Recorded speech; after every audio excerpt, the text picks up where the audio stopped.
क्यों कुछ लोग कर पाते हैं और क्यों कुछ लोग फेल हो जाते हैं, ये समझने के लिए आपको गोल्डन सर्कल समझना पड़ेगा। हर ऑर्गेनाइजेशन को, वेदर स्मॉल और लार्ज, हर इंडिविजुअल को, चाहे वो किसी भी रैंक के, उसको पता होता है एग्जैक्टली कि वो क्या कर रहा है। कुछ लोगों को पता होता है कि कैसे किया जा रहा है, कुछ लोगों को पता होता है कि वो कैसे किया जा रहा है, लेकिन बहुत कम चिंदी टाइप लोग होते हैं जिनको पता होता है कि साला क्यों कर रहे हैं।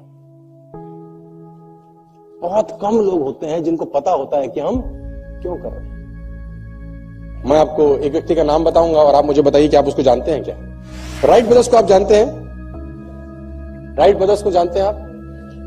SPL को जानते हैं? Have you heard the name Samuel Pierpont Langley? सुना है? In early 20s, everybody was trying to make a flying machine. 19वीं शताब्दी की शुरुआत में हर आदमी फ्लाइंग मशीन बनाने की कोशिश कर रहा था और SPL उसमें एक थे, सैमुअल पियरपॉन्ट लिंगले। सैमुअल पियरपॉन्ट लिंगले कौन व्यक्ति थे? सैमुअल वो व्यक्ति थे जिनको US डिफेंस ने उस जमाने में फ्लाइंग मशीन बनाने के लिए $50,000 का एड किया था। $50,000 given to him by US defense. Very brilliant man, very brilliant man.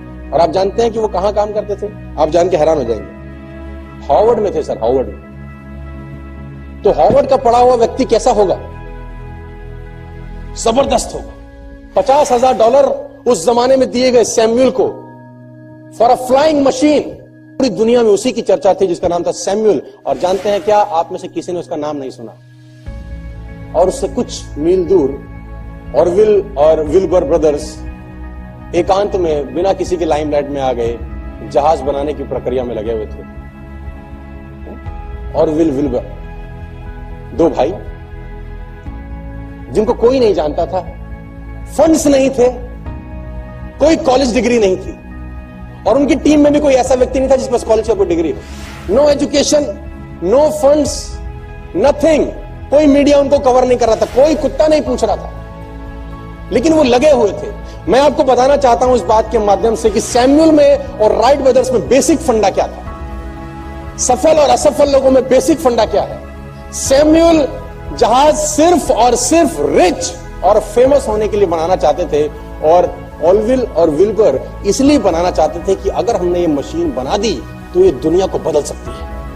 दोनों की फिलॉसफी में, दोनों के वाय के अंदर जमीन और आसमान का फर्क था।